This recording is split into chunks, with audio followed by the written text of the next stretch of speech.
well, let's move on to the next yard superstar, who is sitting proudly behind us in the photo, Ascending Lark, who has been a revelation since joining the Harry Derham racing team, and she completed an incredible 6-timer last season, and the cherry was put on top of the cake when she won the Killer Shield Hotel Handicap Hurdle at Punchestown Festival in April. Harry, there is so much to unpick with this mare. You touched on it briefly at the start, but just dive into a little bit about the challenges that you faced with her, because as you said, it was a year that you had her before she actually ran. So what actually physically was going on with her when she first arrived here? Be nice to have a half sister, wouldn't it, Ed? We'll touch on that in a bit. Beat me to it. What was going on? I'd absolutely love to know. So I got her in July 23. She'd just had a hob day. And I didn't run her. Which were people that a breathing operation, because she ran in 3 bumpers in Ireland. She actually finished 2nd or 3rd to Brighter Days Ahead. I can't remember if she's 2nd or 3rd. But so she had a breathing operation, joined me, and that was July 23, and I didn't run her till March 24. So that will give you an idea of what the mess I made of her. I just couldn't get her right. She used to tie up really badly, which is when a horse has done exercise and they come back in and their muscles go really, really tight on them and they can't. She couldn't cope with training, but she always used to go pretty well if I could ever get a piece of work into her. I always thought there's something there. And anyway, at Christmas time, we were going to school around the bowl. This is Christmas time 23, and we were going to school around the bowl in Lambourne. We were doing 2 miles. I think there was 7 or 8 of them, and I got Sean Bowen to ride. I can't remember what you were riding, God knows, but Sean rode Ascending Lark. Well, she jumped horrendously. She went out to her right. It was awful. I was like, oh God. And this was at the stage where I thought I was getting pretty close to a run, and Sean was like, Harry, I don't know what to tell you. You know, like it was awful. And so we stopped again and we started going, built her back up, and I think Charlie Jewell, my assistant, who at the time just rode out, deserves a lot of credit. I put him on her in, maybe it was February or something, because basically it needed to change something. It just wasn't working, whatever I was doing. And Charlie always loved her. He always said she had a big engine. And anyway, we got her there in the end, thanks to her owner's enormous amounts of patience. And such was Charlie's confidence when she went to Haydock, the first in a mare's maiden hurdle. He won enough money to go to Barbados on holiday. And Charlie wouldn't be much of a betting fella. Like, I think he has a few quid on some horses that he likes or whatever, but he was just so confident. He just could not see her get beat, and she ran away through that race with Paul, and she probably blew up jumping the last, and you know, she won. And then I don't know, this season she's just been a lot easier. I'm wondering, is the Gallop a bit easier for her this spring? Maybe she just finds life. I've definitely noticed that some of the mares have found the Gallop a bit easier. But she's just, whether she's grown up and matured, and she's quite well ridden.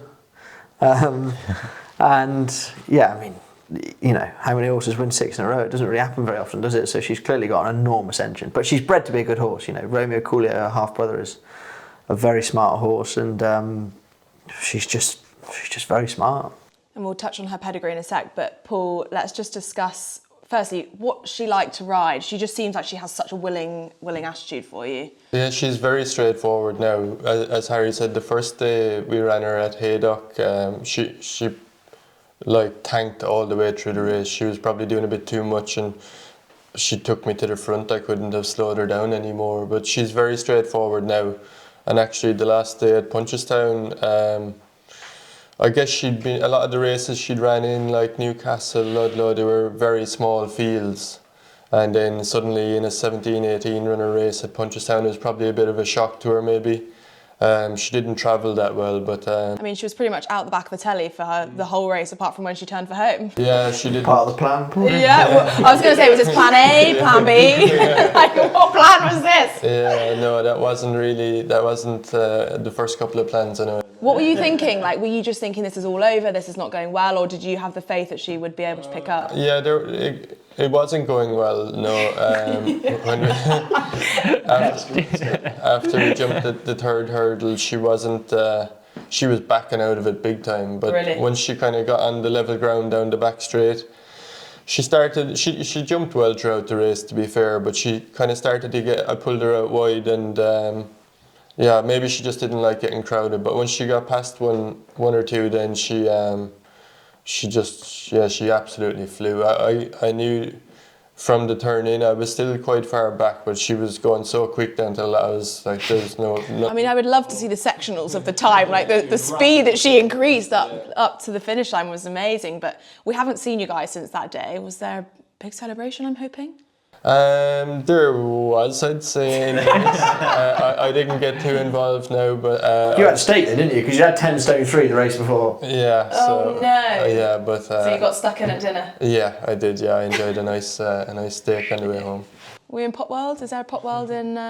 There's not, but I drank a lot of red wine with Sir Martin Broughton that night. Harry kept telling everyone that he was feeling a bit ill. Oh, And all the next day, There we go. everyone was saying, God, you sound like you're a bit rough, Harry.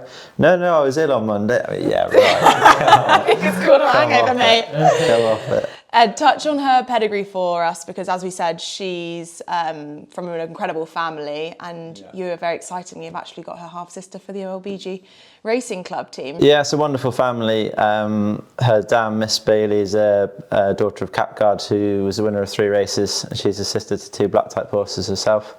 But Romeo Coolio is really, I mean, he's been a brilliant horse for Gordon Elliott, second in the champion bumper at Cheltenham, and a Grade 1 winner over hurdles this year, and looks an extremely exciting prospect for Gordon. And you know, whatever he's going to be a great chaser next season. Novice chasing is going to be right up his street, and yeah, he's a really exciting horse. And you know, it's a pedigree the whole way down the page that's stacked with black type performers. So it's really exciting that Ascending Lark's managed to get her black type 2, winning a listed race at Punchestown.